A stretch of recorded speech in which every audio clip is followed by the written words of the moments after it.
Bienvenue sur le podcast Face au vide, le podcast des entrepreneurs et des chefs d'entreprise qui osent parler des risques et des imprévus qui façonnent notre parcours. Parce que comme vous, je suis persuadée que le risque fait partie intégrante de l'entrepreneuriat. Ce podcast explore des moments cruciaux où tout a failli s'arrêter. Mais finalement, l'histoire a continué autrement. À travers des témoignages inspirants, des invités incroyables, vous allez découvrir des histoires hautement risquées pour peut-être, j'espère, vous inspirer et vous sensibiliser. PS Partner, c'est quoi? C'est le spécialiste en gestion des risques et en assurance des entreprises. C'est parce qu'on est nous-mêmes des entrepreneurs avec mon associé Philippe, qu'on a vécu des situations hautement risquées, qu'on a voulu accompagner d'autres entrepreneurs, d'autres chefs d'entreprise. À travers PS Partner, on veut faire bousculer le monde du courtage pour rendre ces risques plus compréhensibles et vous accompagner à protéger l'essentiel.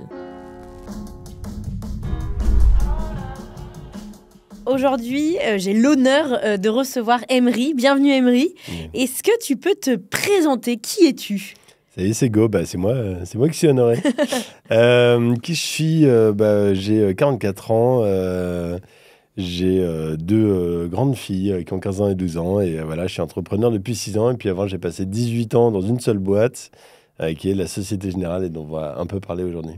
Trop bien. Et c'est quoi donc ton parcours? C'est 18 ans à la SOG, sortie d'école? Alors moi, j'ai fait une école d'ingé totalement par hasard, voilà, en fait, pour faire chier mon beau-père, voilà, tout simplement, qui disait qu'il était ingé en électronique, et c'était pas le cas, donc j'ai voulu vraiment être ingé en électronique. Bon, spoiler, au bout de 10 minutes, ça m'a saoulé l'électronique, donc j'ai un diplôme en électronique qui ne me sert absolument à rien. J'ai quand même réussi à faire une spé en informatique à la fin, et c'était ce qui me saoulait le moins, donc je suis parti en informatique, et totalement par hasard, en envoyant mon CV à tous les anciens de l'école qui étaient à l'étranger, parce que je sors en 2002, il faut que je fasse un stage, et j'ai envie de le faire à l'étranger, ce qui était un peu plus rare à l'époque. Le seul qui me répond, c'est un gars qui était à Londres et qui bossait pour la Société Générale. Ok. Et donc voilà, c'est comme ça que je suis tombé totalement par hasard dans l'univers de la bourse et dans le domaine informatique. Donc 18 ans à la SOG. 18 ans. Quel courage. Non, c'était génial. Pour le coup, ça a été une très, très, très belle maison. Je vais expliquer aussi pourquoi. Ouais. Et après, tu as monté ta boîte. Ouais. Tu peux nous dire un peu plus ce que fait Alenia Consulting? Ouais, tout à fait. Alenia, c'est une boîte de conseil en IT surprise dans le domaine bancaire. On a une expertise sur laquelle on est les seuls / les meilleurs en Europe. C'est ce qu'on appelle la prod IT. C'est faire tourner des très gros systèmes informatiques bancaires, ou pas que d'ailleurs. Maintenant, on est dans l'énergie, l'assurance, etc.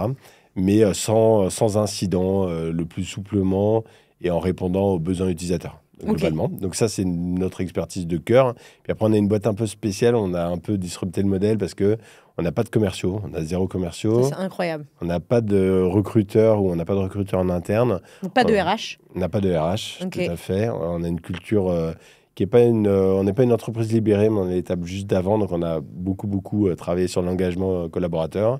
Et puis, en 6 ans, on est quand même 250 collabs maintenant. On est à Paris, Londres, Madrid, Malaga, Lisbonne, Porto et bientôt Bruxelles.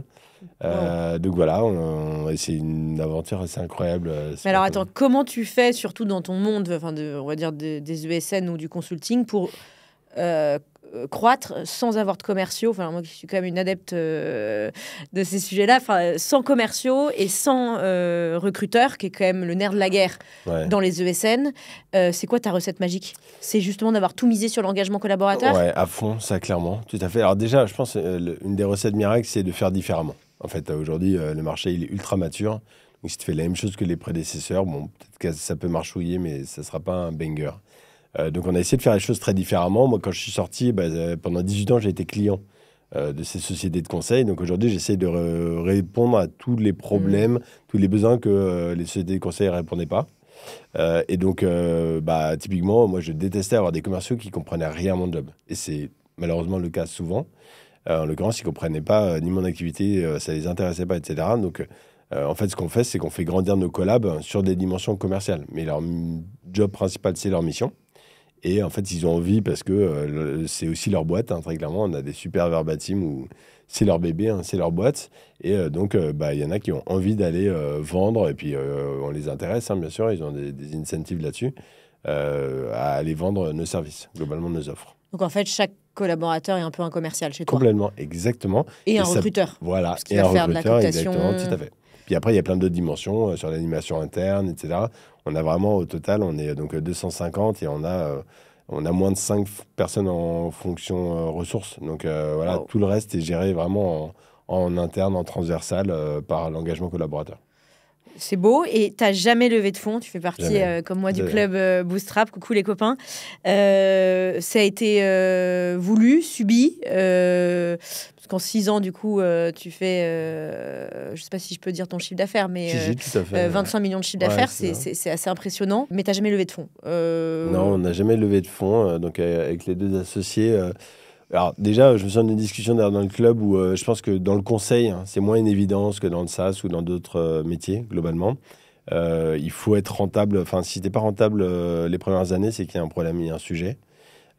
Après, le sujet, c'est l'accélération de la croissance. Donc, pour l'instant, notre croissance, on arrive à faire 20 à 30% par an C'est bon. sur ce rythme-là en organique.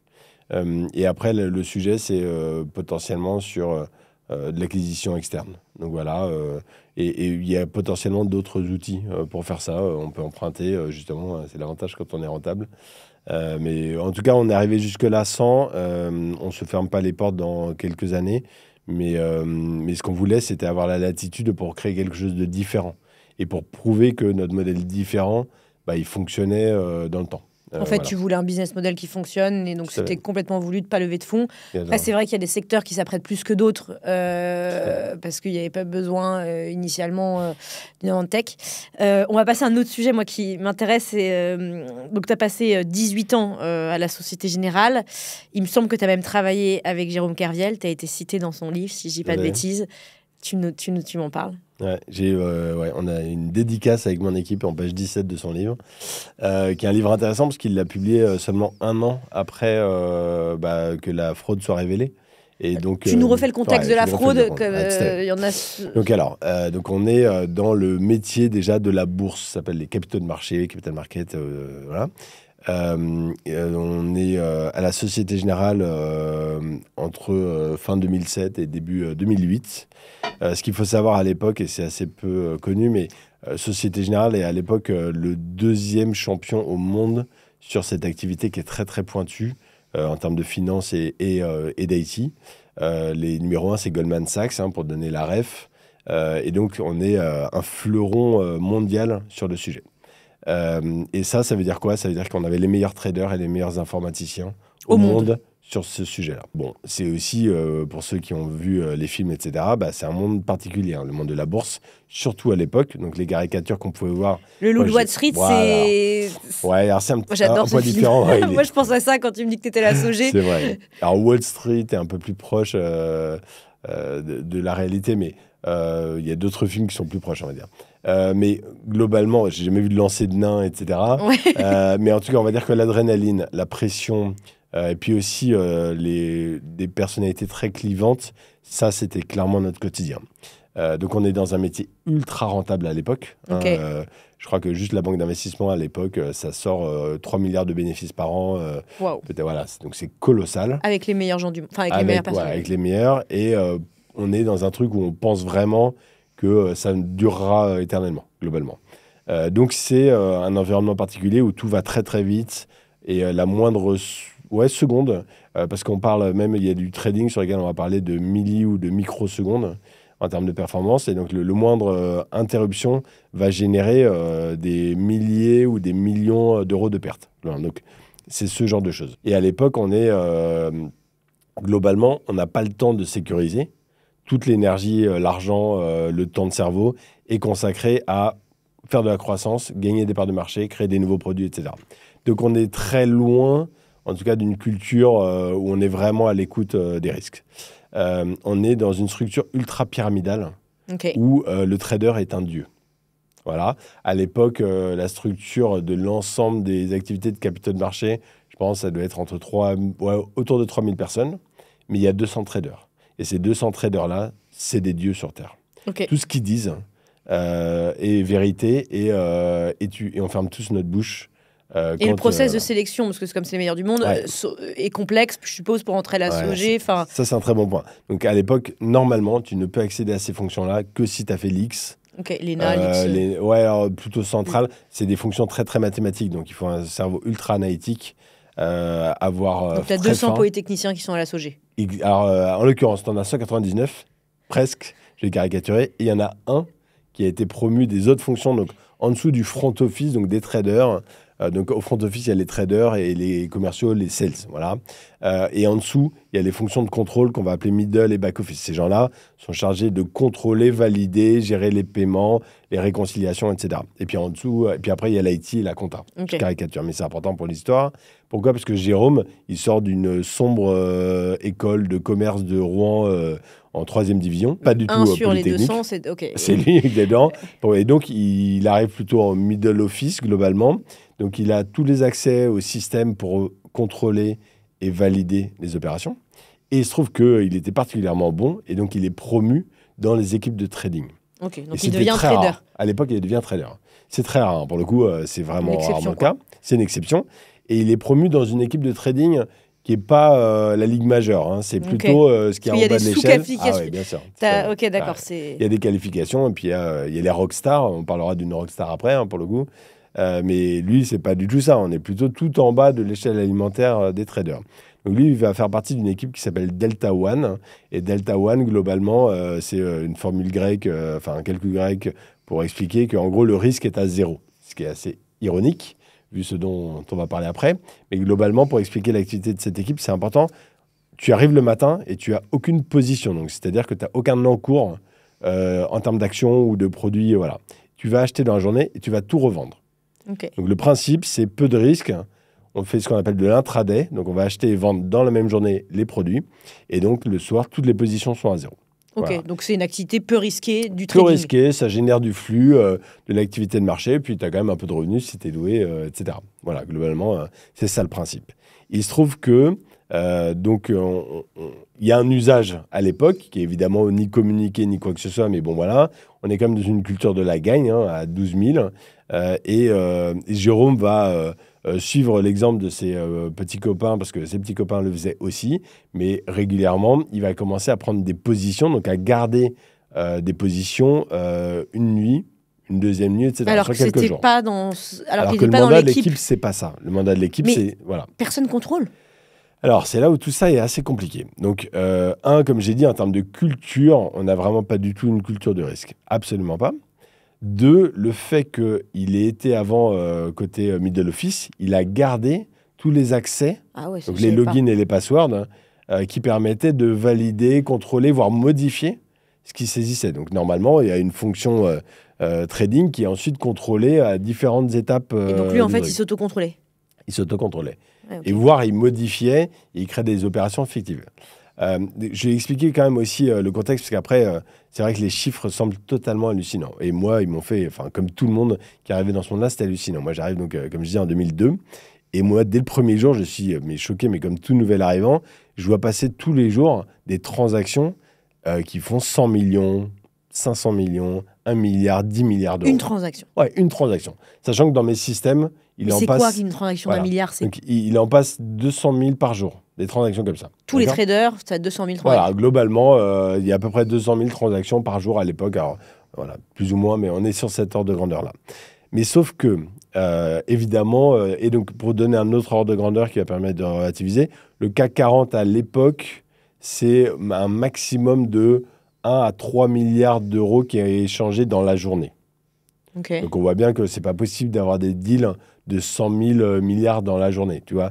Donc, mais sauf que tout ça est vachement plus compliqué parce qu'il y a énormément d'opérations internes. C'est un peu comme un virement interne, tu vois, où tu vas passer d'un portefeuille à un autre ou d'un pays à un autre, etc., mais au sein de la Société Générale. Et toi, tu as vachement de mal quand tu vois les transactions à te dire, mais attends, est-ce que ça, c'est vraiment un client qui l'a demandé, c'est une opération finale, un virement de la Société Générale vers un client ou un client vers la Société Générale, ou est-ce que c'est Société Ok. Générale vers Société Générale? D'accord? Et là-dessus, bon, bah, ça peut être, j'équilibre des positions entre un pays ou un autre, je fais des manipulations voilà, pour changer, je ne sais pas, un truc qui est légitime.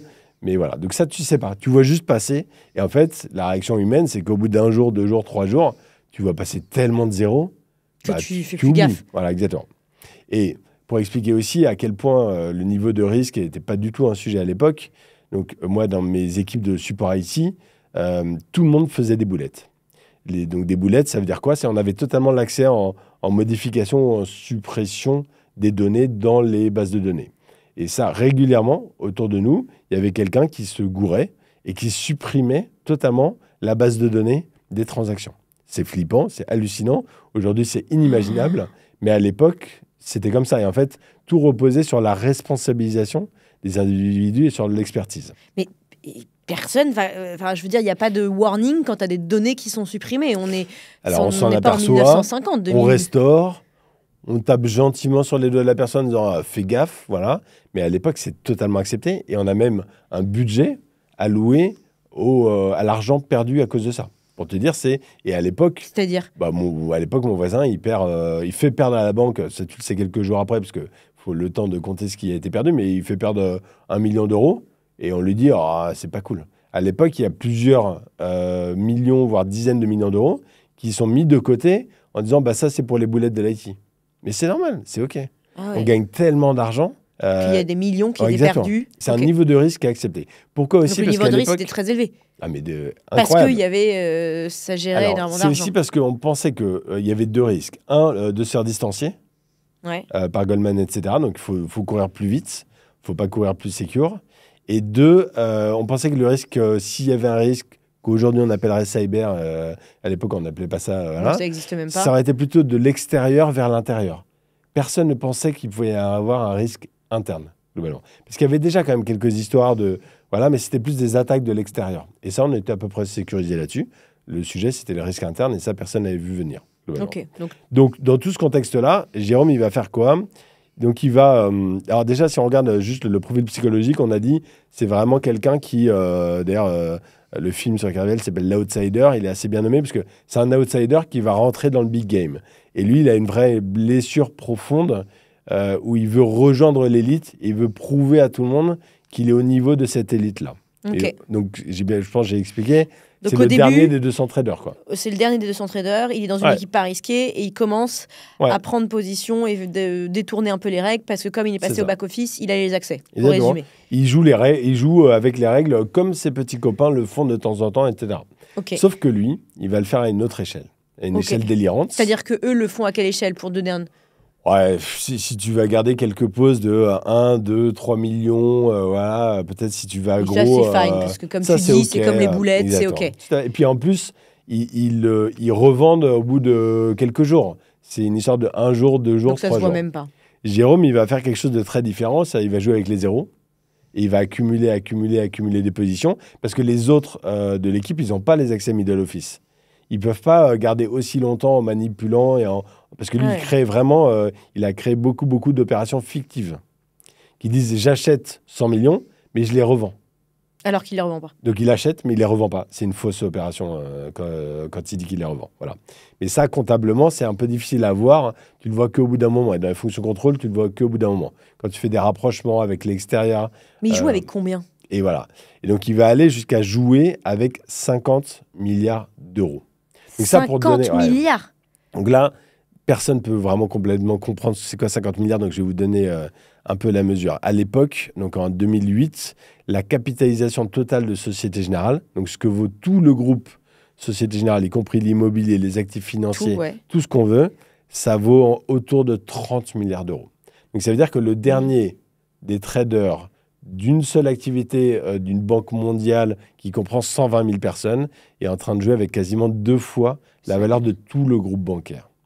C'est pour ça que dans les théories du complot de tout le monde était au courant, tout le monde faisait ça, etc., non, je ne peux pas imaginer, puis c'est clairement, ce n'était pas le cas, il n'y a personne qui, dans une salle de trading, va laisser le plus mauvais, enfin en tout cas le plus jeune joueur de l'équipe de football prendre un tel risque. C'est pas possible, tu vois, c'est pas imaginable. Ok. C'est juste pas imaginable. Alors après, il y a eu des alertes en interne, et là, qui étaient globalement couvertes par... lui, il faisait des manipulations pour couvrir des alertes-là et dire « Non, mais regarde, c'est bon, j'ai corrigé, c'était une erreur, c'est corrigé ». Il va utiliser cette culture pyramidale qui était ultra toxique en disant « Attends, petit comptable, petit contrôleur, c'est moi le trader, donc c'est moi qui ai raison ». Très clairement. Un peu dans le monde de la médecine, le chirurgien qui va venir voir l'infirmière en disant « Écoute, je connais mon métier, laisse-moi faire, c'est normal. » quoi. Tout à fait. Mais après, il y a aussi des alertes externes, que ce soit le régulateur, la Banque Centrale Européenne, les brokers, etc. Et là, c'est vrai que globalement, c'est pas traité. Enfin, c'est très clair, hein. Il y a un énorme problème de gestion du risque et de réponse à tout ça, parce que c'est juste pas traité en temps et en heure. Ce qui est important aussi d'expliquer, c'est que cette crise, elle déboule en janvier 2008, hein, et elle déboule pas du tout en mode on a perdu de l'argent. Ça déboule un vendredi soir, je crois que c'est 17 janvier, où en fait, ils s'aperçoivent en clôturant la compta de l'année d'avant. Ok, donc 2007. 2007. Donc la compta, c'est quand même quelque chose d'absolu à un moment. Hein, voilà, il faut clôturer les comptes, on regarde le bilan, on regarde ce qu'il y a dans les caisses, etc. Et là, on s'aperçoit qu'il y a 3 milliards d'euros de gains qu'on n'explique pas du tout. Donc tu veux dire qu'à la base, le 17 janvier 2008, la compta arrive en disant en fait les gars, il y a 3 milliards, je ne sais pas d'où ça vient. Il y a 3 milliards de bénéfices, on ne sait pas d'où ça vient. Et ça faisait combien de bénéfices? 3 milliards au total. Ouais. On doit être sur 6 ou 7 milliards de bénéfices. Ouais, d'accord, donc tu as quand même la moitié qui ne sont pas expliqués. C'est colossal, c'est hallucinant. Donc à la base, c'est dire... donc le premier warning, c'est de dire on a gagné 3 milliards, mais on ne sait pas d'où ça vient. Ouais. Et donc, quand ils creusent, ils comprennent que c'est le compte de Jérôme Kerviel. Il est convoqué au tour, hein, pour le coup, très tard le vendredi soir. Et puis, on commence à faire des enquêtes, etc. Je suppose que le compta, ça remonte directement au président directeur général. Là, pour le coup, là, ça remonte directement au patron de la salle de marché et puis au PDG, etc. Mais bon, à l'époque, c'est en mode, d'ailleurs, les paroles qui vont être prononcées, c'est bon, Jérôme, clairement, t'as déconné, on va être obligé de te virer. Mais t'inquiète, tu vas rester comme le meilleur trader de toute l'histoire et on va te mettre bien, on va te trouver un poste dans la boîte d'un copain. Quoi. Mais ce que je veux dire, c'est qu'en 2007, c'était une star déjà? Non, pas du tout. Ah non, mais c'est ça qui est incroyable. Tout ça est totalement sous couvert. Le gars est encore un outsider total. Donc ça veut dire que c'était un trader... Enfin, toi, typiquement, en 2000... toi qui l'as côtoyé de près, c'est-à-dire que toi, ce que tu vois en 2007, tu vois pas Jérôme Kerviel comme une star qui a fait gagner 3 milliards à la SOG. Non, et je vais même dire, pour le coup, c'était le plus gentil des traders. Et c'était un des rares qui nous parlait bien. Ouais. Et quand as-tu pris conscience de l'affaire Kerviel? Le 17 janvier le 19 janvier, le lundi matin, je suis en train de faire mes pompes devant la télé, en regardant BFM, et là, tout à coup, on voit les images de la tour, etc. Non, avant, on n'avait aucune idée. On voyait bien... Enfin, non, mais pourquoi c'est sorti? C'est ça que je comprends pas. C'est sorti parce que... Donc, on sort... Donc, il se fait convoquer. Ils disent, bon, bah, mon gars, t'es... Donc, le samedi matin, globalement, ils en sont encore à dire, attends, on va essayer de comprendre les 3 milliards, etc. Une des questions qui arrive tout de suite, c'est, Jérôme, on est bien d'accord, tu as revendu toutes tes positions. Parce qu'il n'avait pas le droit de les garder. Ah non. Alors, il n'a jamais eu le droit de garder ces positions-là. Ils comprennent très vite que les 3 milliards, tu ne peux pas les faire dans la journée. D'accord ? Et puis en plus, tu as quand même tous les soirs, tu as des reportings sur ce qu'il gagne. Donc là, ils comprennent qu'il n'a pas vendu ses positions. Exactement. Et là, ils comprennent qu'il n'a pas vendu ses positions. Alors, mais lui dit, si, c'est bon, maintenant, je les ai vendus. C'est juste que je les ai vendus en novembre, décembre, en fin d'année. Et puis à la fin, ça fait un gros chiffre, globalement. Et puis en fait, quand ils vont commencer à creuser, ils s'aperçoivent que, merde, il ne les a pas revendus, même maintenant. Et il se trouve que début 2008, on n'est plus du tout dans le même contexte de marché. Autant en 2007, il avait joué sur des scénarios, il avait gagné beaucoup d'argent. Autant en 2008, la situation est très mauvaise. Et c'est là où ils se rendent compte que la Société Générale a 50 milliards de positions qu'il va falloir vendre au plus vite. Il va falloir les liquider. Parce que là, c'est un risque énorme, colossal. Et si le marché s'en aperçoit, non seulement la SG fait faillite, il n'y a même pas de discussion, la boîte met la clé sous la porte parce que ça va mettre en panique les marchés qui vont bien comprendre qu'il va falloir vendre toutes ces positions. Donc là, il y avait 50 milliards. Là, on est à 50 milliards, voilà, d'un cours, qu'il va falloir liquider. Et comme je disais... qui viennent de Jérôme Kerviel. Oui, tout à fait, de Jérôme Kerviel, exactement. Donc il dit qu'il l'a vendu, mais il lui reste 50 milliards. Ah oui, non, il a menti, mais il a menti sur plein de choses. Donc là, voilà, donc il lui reste ces 50 milliards d'en cours. Et donc l'énorme challenge, ça va être donc, dans un moment où en plus, il y a des problèmes en Asie à l'époque sur cette semaine-là. Donc les marchés sont ultra baissiers. Et donc, il va falloir ce qu'on appelle déboucler, donc vendre ses positions.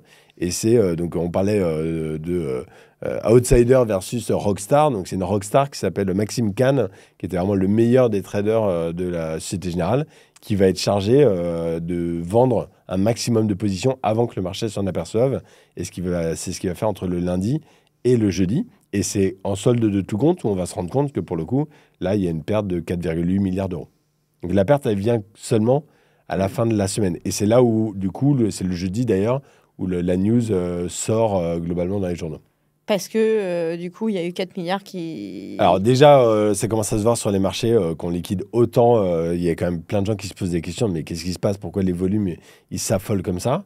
Et puis après, la Société Générale doit communiquer à un moment quand même auprès de ses actionnaires, etc. Et donc là, Jérôme, il se fait virer. Alors là, on est encore, il est mis au pas, etc. Et puis là, oui, on rentre dans le truc où globalement, on va aller sur de la... Mais le sujet du moment, c'est même pas trop Jérôme, hein, c'est la survie de la Société Générale. À partir de là, pour le coup, après, va y avoir le procès, etc. Tu veux dire que la Société Générale, elle n'a rien vu? Ah non, vraiment, et c'est pour ça que je donne les ordres de grandeur. C'est que littéralement, personne n'aurait pu accepter ce niveau de risque. C'était totalement impossible. Parce que c'est vrai qu'il y a beaucoup de gens qui disent Ouais. mais la SOG l'a vu, ils auraient pu éviter la situation. Non, en fait, ça c'est... En fait, ce qui est vrai, c'est qu'il y a eu des alertes qui n'ont pas été traitées. Ce qui est vrai, c'est qu'il y avait un système, qu'il y avait une culture qui poussait vers là. L'énorme différence, c'est comme je dis, c'est il a joué à c'est un spieler, hein, c'est un joueur, et il a joué à une échelle qui est délirante, globalement. Mais ils pensaient faire quoi? Enfin, ils pensaient aller jusqu'à où? Jusqu'au moment où on allait... mais il a failli y arriver. On a eu lui taper dans le dos en disant « Jérôme, en fait, t'es le plus fort de tous les traders qui ait jamais existé. » C'est ça qu'il voulait. Il voulait même pas l'argent. Hein. C'est pas quelqu'un qui jouait pour l'argent.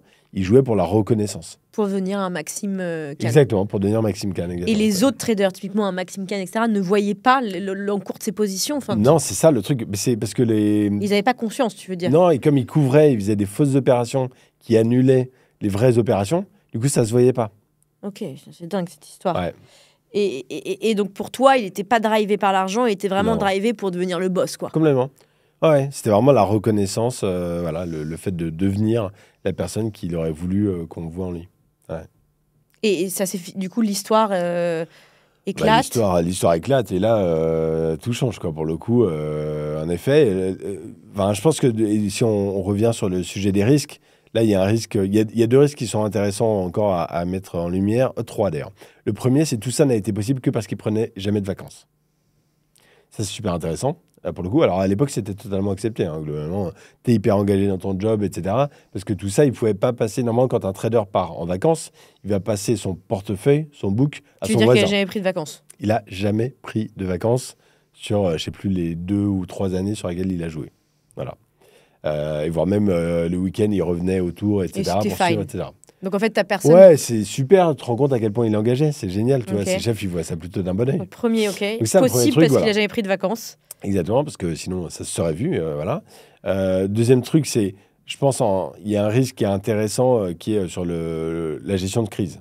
C'est-à-dire que pour le coup, et ça, c'est un risque qui a été assez bien géré par la Société Générale. C'est-à-dire que si la Société Générale avait mal géré le risque de gestion de crise, non seulement la banque aurait disparu, mais il y aurait eu un risque systémique qui aurait fait écrouler d'autres banques dans la foulée. C'est hyper bien raconté. Donc là, je reco très très fortement un livre de Hugues Lebret. En plus, donc ça c'est pour la reco à qui je ferais venir ici. Hugues Lebret, c'est devenu un entrepreneur puisque c'est lui qui a fait le compte Nickel. Ok. Voilà. Mais avant ça, ça a été le responsable de la com du groupe Société Générale au moment de la crise Kerviel. Et après, très furtivement, il va devenir patron de Boursorama pendant 1 an. Et puis, il va poser sa démission parce qu'il aura tellement mal vécu la crise Kerviel qu'il va avoir besoin d'écrire toute la vérité dans un livre qui s'appelle « La semaine où Jérôme Kerviel a failli faire sauter le système bancaire mondial ». Ok. Un peu long, mais qui raconte totalement la crise de bout en bout, vue de quelqu'un qui était dans le COMEX SG. Donc voilà, s'il y a un bouquin à lire, c'est sûr. Donc toi, en fait, j'avais posé une question, mais pour toi, Jérôme Kerviel, c'est pas un bouc émissaire. C'est vraiment quelqu'un qui a joué avec le feu, qui s'est pas fait trouver parce que c'est dans un système. Tout à fait. Il a joué avec un système à un level hallucinant. Parce qu'il a jamais pris de vacances. Ouais, et puis même, il a triché. Hein. Enfin, il a triché, il a menti, il a fait des faux mails, il a fait des fausses opérations. Tout ça, c'est juste montrer, démontrer. Pareil, deuxième reco, mais il y a une série qui est sortie il n'y a pas longtemps qui s'appelle Kerviel sur HBO Max, qui est vraiment très très bien et où c'est une gageure, parce qu'ils ont réussi pour la première fois à interviewer le PDG de l'ASG de l'époque, Daniel Bouton, Jérôme Kerviel, le patron de la salle de marché, le fameux Maxime Kahn, etc. Donc tous les acteurs sont là, tout le monde dit sa version des faits, Et l'inverse, en effet, elle converge. Hein. Et pour toi, celui qui a sauvé la SOG, j'ai l'impression, enfin, un Maxime Kahn, c'est c'est fou. Hein. Parce que lui, il a réussi justement à vendre, à limiter la casse à 3,8 milliards, sachant qu'il faisait 7 milliards de bénéfices. Donc du coup, ils ont pu s'en sortir parce que ça aurait pu être beaucoup plus catastrophique en fait. Ouais, 4,8. Mais ouais, tout à fait, exactement. Oui, 4,8, c'était épongeable. Alors à l'époque, il y a tout un débat parce que l'État français va faire un prêt exceptionnel à la Société Générale pour s'assurer qu'il n'y a pas un problème de liquidité, de trésor, etc. Donc il y a un gros débat dans l'opinion publique puisque la Société Générale est clouée au pilori en mode vous êtes des voleurs. Parce que les communicants de Jérôme à l'époque sont assez bons et ils montrent toute une histoire de David contre Goliath. Et donc du grand méchant Goliath contre le petit David. Le bouc émissaire, quoi. Et il a gagné combien dans toute cette histoire ? Rien. Lui, rien. C'est ridicule. À l'époque, je crois que son salaire de l'année d'avant, il est à 50 000 € et son bonus, c'est 30 000 ou un truc dans le genre. Ah ouais. C'est l'ordre de grandeur. Non, mais non, donc c'est pour ça. Il gagnait moins de 100 000 balles par an. Alors, il aurait gagné énormément si ces 3 milliards de bénéfices avaient été actés comme c'est pas du. Enfin, ça reste dans les clous, etc. Il aurait eu un super bonus. Pourquoi c'est pas resté dans les clous ? Parce qu'il faisait quand même, il a manipulé des opérations, etc. Enfin, c'est. Parce qu'il a fait plein de choses illégales. Et j'ai plus les infos en tête. Il a risqué quoi ? Tout est réglé là-dessus ou pas ? Non, il a. Aujourd'hui, où est-ce qu'on en est dans le bilan ? Alors, globalement, ce que la Société Générale a réussi à faire, c'est, en tout cas, à travers les multiples procès, c'est en tout cas tous les procès ont confirmé la culpabilité de Jérôme. Il n'y en a pas un seul qui a dit l'inverse. Après, il y a eu le débat de est-ce qu'il doit rembourser ? Débat assez absurde parce que qui peut rembourser, voilà. Donc, dans un premier temps, en effet, ils ont réussi à gagner ce truc-là en disant oui, Jérôme Kerviel devra rembourser. Donc, tout ce qu'il gagne par définition jusqu'à la fin de sa vie. Et puis, il y a un procès un peu plus récent qui a révisé le truc à la baisse, mais il doit encore rembourser chaque année un maximum. Donc aujourd'hui, c'est quelqu'un qui, en effet, ne peut pas avoir d'avoir. Même s'il gagne de l'argent, je crois que c'est ce qu'il fait un peu quand même, mais il doit reverser quasiment la totalité à la Société Générale pour rembourser une partie. Alors je sais plus, une dizaine de millions d'euros maintenant. Enfin, ils auraient dû ça, mais de toute façon, ça n'a pas de sens. Qui peut rembourser 4,8 milliards d'euros en une vie, quoi. Et donc, du coup, tu disais, il y a trois choses. Tu avais les vacances. Ouais, alors il y en a un peu plus, ça c'est les risques après. Donc, si je résume les risques et si on va un petit peu plus en termes d'enseignement pour ceux qui nous écoutent. Donc, le plus gros risque, c'est le risque de culture. Si dans votre culture, vous avez des super-héros qui ont tous les droits et le mandat de quoi qu'il arrive, le plus important, c'est le pognon, quelque chose comme ça arrivera. Sans doute pas à cette dimension, mais ça arrivera.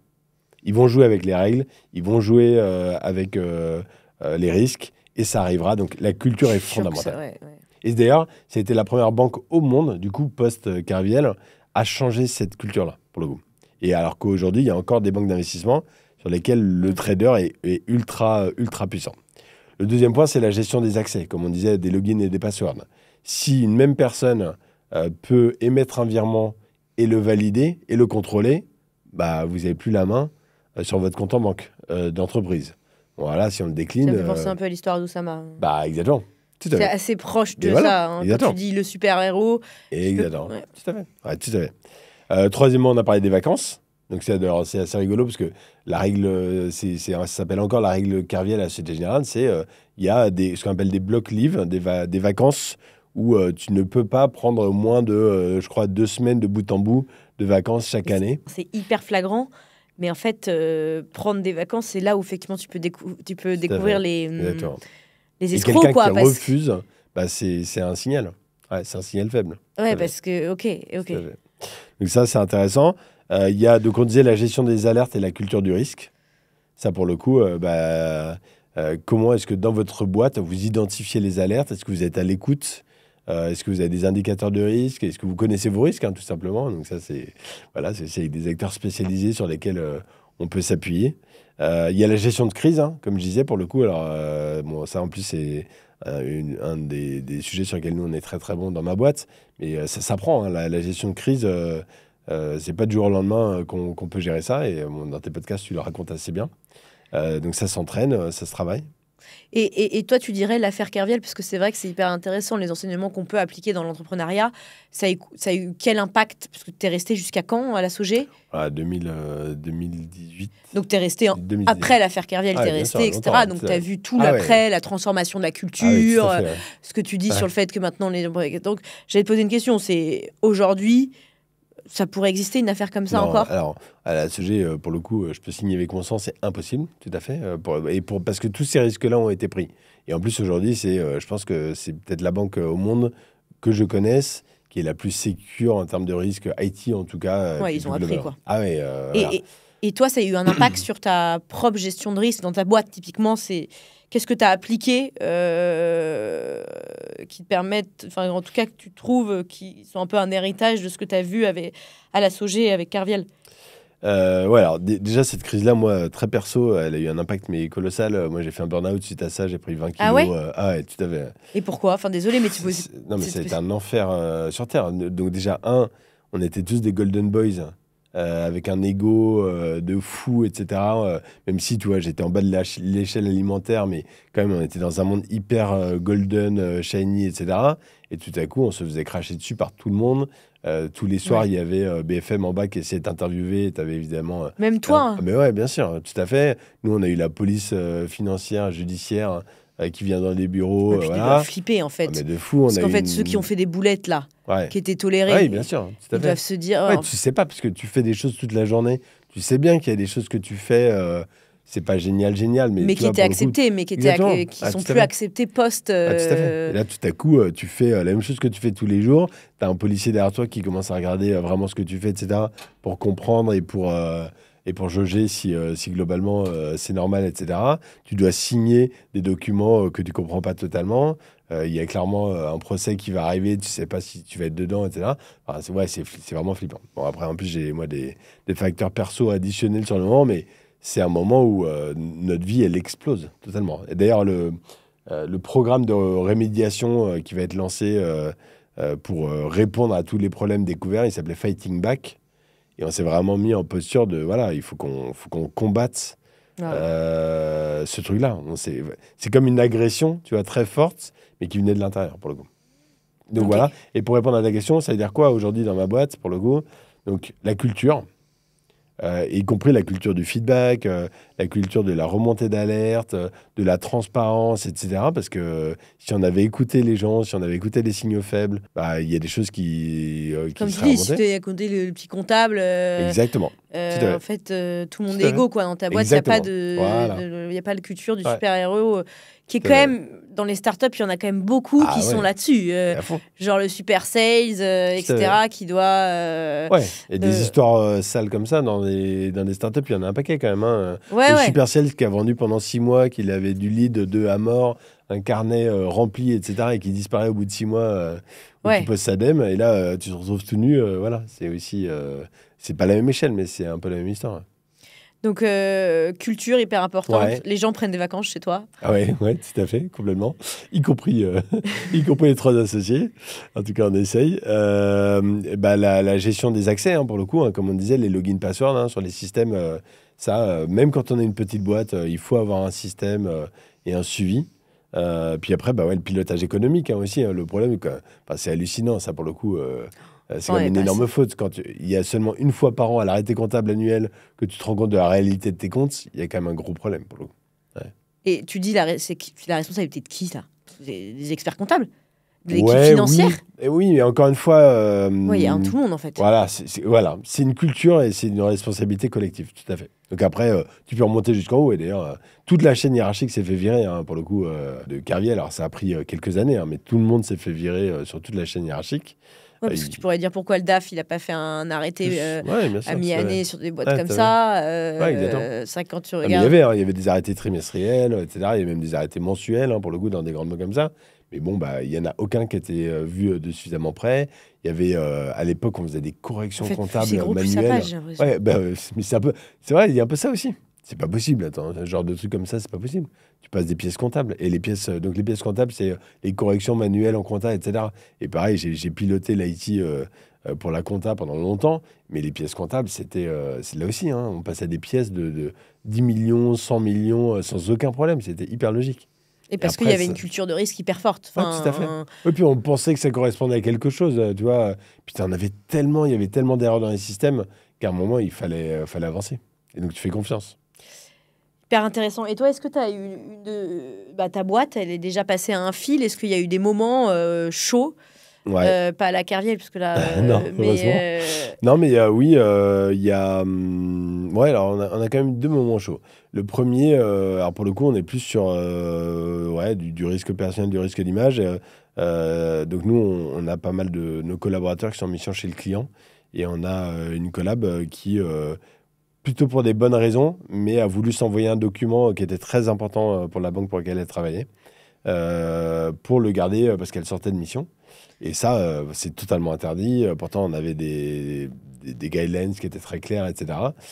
Mais du coup, ça a été détecté par les systèmes de la banque. Et donc, risque d'image, risque d'être attaqué, etc. Donc voilà, donc là, on a dû resserrer à mort. Ouais, là, c'est une fuite de données personnelles, en fait. Oui, exactement, tout à fait. Et donc là, c'est quelque chose à contrôler. C'est pas super évident pour le coup. Donc, nous, on a ultra blindé ça maintenant en termes de culture, d'éducation. En fait, c'est l'éducation surtout. Beaucoup.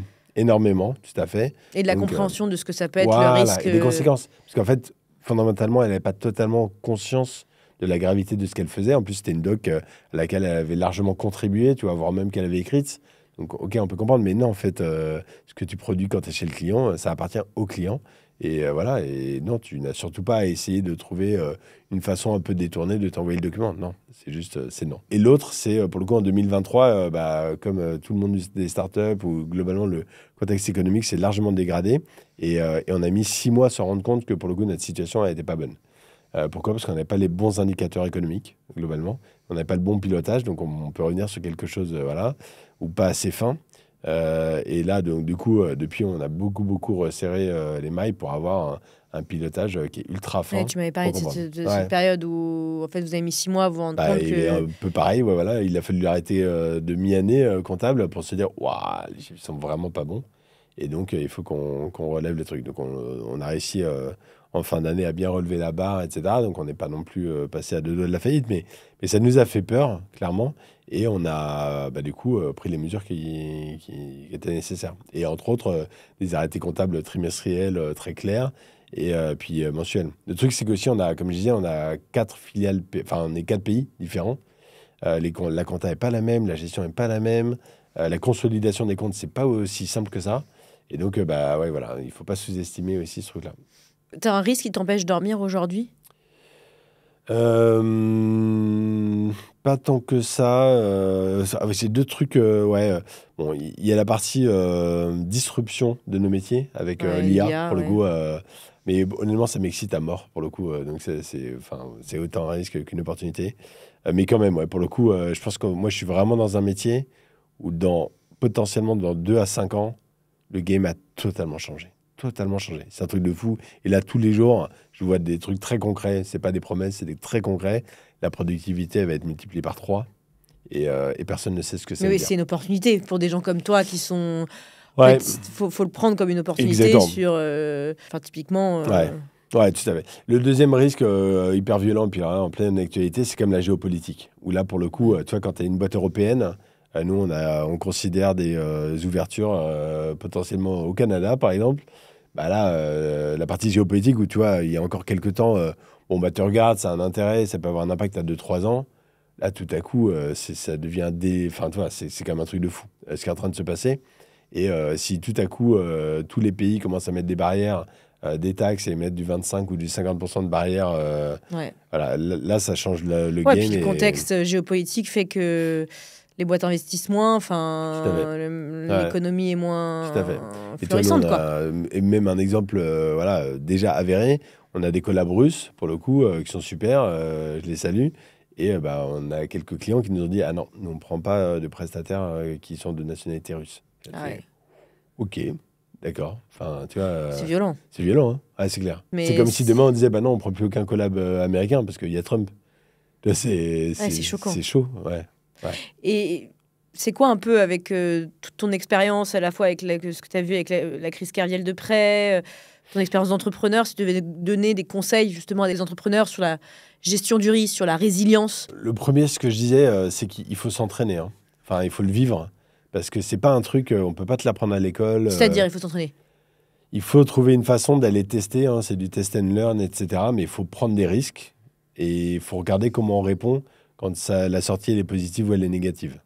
Et il faut imaginer, ça peut être aussi des simulations, ça peut être des réflexions, etc. Il faut être prêt à quand ça va arriver. Ça va arriver. Enfin, toi, le risque, si tu es entrepreneur, c'est pour prendre des risques. Ce que Greg il disait, si tu peux pas prendre de risques, non, tu n'es pas entrepreneur, faire notre métier. Il faut avoir conscience des risques qu'on prend. Voilà. Ça, c'est le deuxième conseil, c'est mets de la mesure. Mets de la mesure. Franchement, voilà. Et quand je vois autour de moi, je trouve que les entrepreneurs autour de moi, ils n'ont pas du tout assez de mesures et pas assez de process et de cadres qui répondent à ça. Moi, je te dis, du coup, en plus, je dois prouver à mes clients, s'il se passe quoi que ce soit, typiquement le risque dont on parlait de fuite de données, je dois démontrer à mes clients que j'avais bien mis en place tous les process internes qui étaient les bons. Et c'est plutôt pas mal, hein, pour le coup. Mettez-vous aussi dans cette posture-là. Si un jour vous avez un gros problème, bah, probablement que l'État ou la compta, je sais pas quoi, vous demandez des preuves que vous étiez équipé en termes de gestion des risques.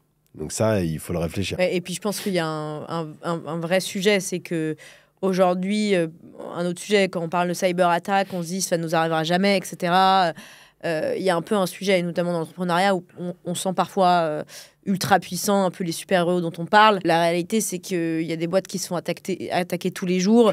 Et tous ceux avec qui je parle, qui sont fait déjà attaquer, tu te sens complètement démuni. Et donc, du coup, faut anticiper, il faut mesurer. Faut imaginer, faut y passer du temps en fait. Hein. Pour le coup, il faut vraiment passer un peu de temps à réfléchir à c'est quoi les risques qui me concernent, etc. Bah, discuter avec vos pairs aussi. Hein. Qu'est-ce qui s'est passé? Bon, écoutez le podcast sur le fil. Mais tu vois, en fait, il faut réfléchir, il faut ouvrir ses chakras. Et bien sûr qu'on a tous envie de passer que notre temps et notre énergie à faire plus de profit ou de business. Mais en fait, non, il faut aussi passer du temps là-dessus parce que pour le coup, c'est fondamental.